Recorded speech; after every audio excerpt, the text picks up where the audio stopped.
Flair has been quoted saying if Crockett had stayed south of St. Louis, they'd still be in business today. Does Jim agree with this? And could he expand on why or why not? Well, the actual geographical statement was east of the Mississippi, but south of St. Louis will work, I guess. Basically, what he was saying was if Crockett had not tried to expand across the entire United States of America, if he had kept his home base of Charlotte and not moved to Dallas for a office area, if he had not, if he'd stayed with North and South Carolina and Virginia and Georgia, and maybe to an extent the major markets in Florida, plus the towns he had like Philly and Baltimore that we were doing head-and-head or better business than the WWF, and Chicago that was huge even after the situation when they didn't put the belts on the Warriors at Starrcade 87, which was a strategic mistake there. But those markets and St. Louis and, East Tennessee, which they could go over there from Georgia and Carolinas. And the point is we made ill-advised trips to Albuquerque, New Mexico, West Texas.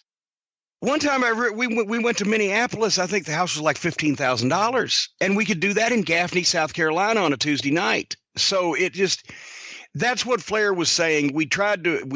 Crockett tried to expand all across the country because that's what Vince was doing, and getting the television syndication, because they wanted to sell advertising time, and that was going to be the wave of the future.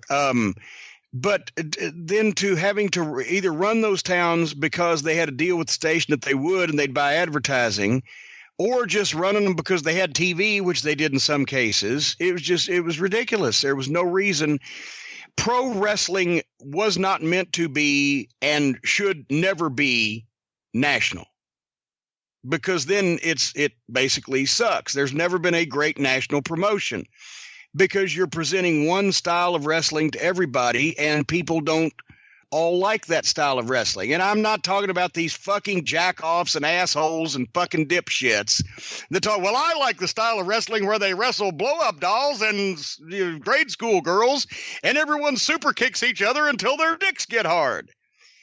I'm talking about East Tennessee fucking bloody fucking fighting versus goddamn the Best of Florida Championship Wrestling, which was scientific wrestling, or the great work in the Carolinas, as opposed to the Memphis Mayhem, or as opposed to the world class style or mid South wrestling style. They were all different, and they appealed to the area of the country, the part of the country they were in. And as you spread out, the product gets watered down and diluted. And besides that, one guy's not going to be over everywhere in the world like a guy can be regionally. That's why you have to wait a generation for a Hulk Hogan or a Steve Austin or a Jim Londos or a fucking Buddy Rogers or whatever. So anyway, that's if Crockett had stayed where his base fans were, where he was over, where he had good deals with the buildings and the TV stations. It didn't just have to be the Carolinas, but it should have been the Southeast and West area of the country that were used to good, realistic, believable wrestling. The Northeast, for the most part, up in Boston, New York, etc., they'd seen WWF style for a long time, and you weren't going to rock a lot of people off of that. But Philly and Baltimore was a little harder edge crowd, and they wanted to see some blood and a real fight, not just goddamn dressed up midgets. So that worked, but stay in your lane, folks. That's the moral of the story.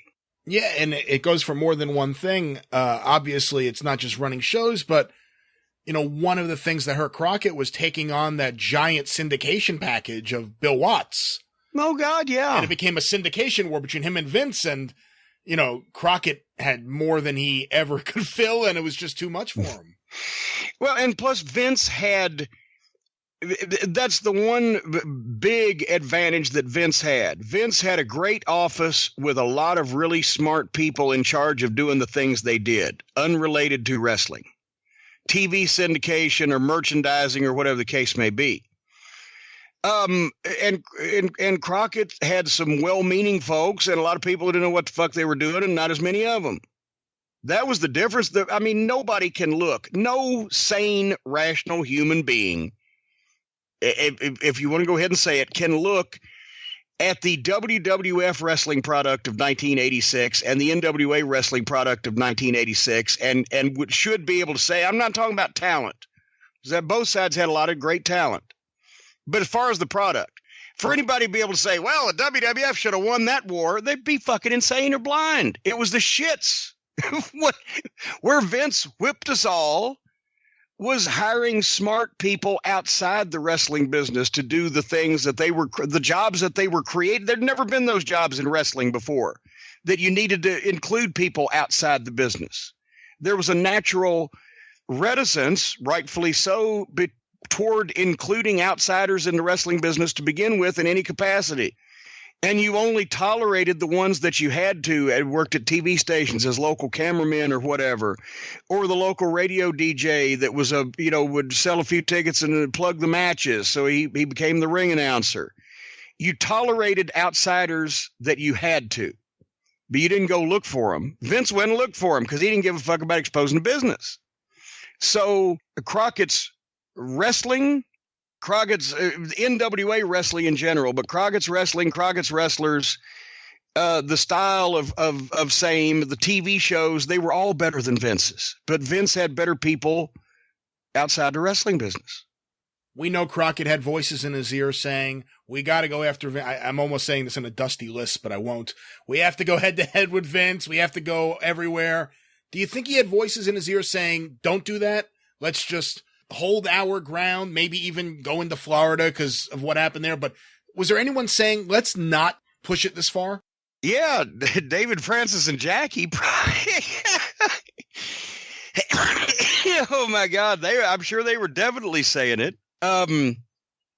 Yes. I mean, there was proponents of both sides and a lot of, but once again, a lot of the old guard in that instance was put in a position of, well, they're old and set in their ways and they don't understand that everything has to evolve. Evolution is when shit gets better. When the fucking, thing that has to live now on land instead of in the water grows lungs instead of gills because it has to adapt to live or whatever, it gets better. De-evolution, sort of like what's been experienced by the Republican Party, is when shit gets worse.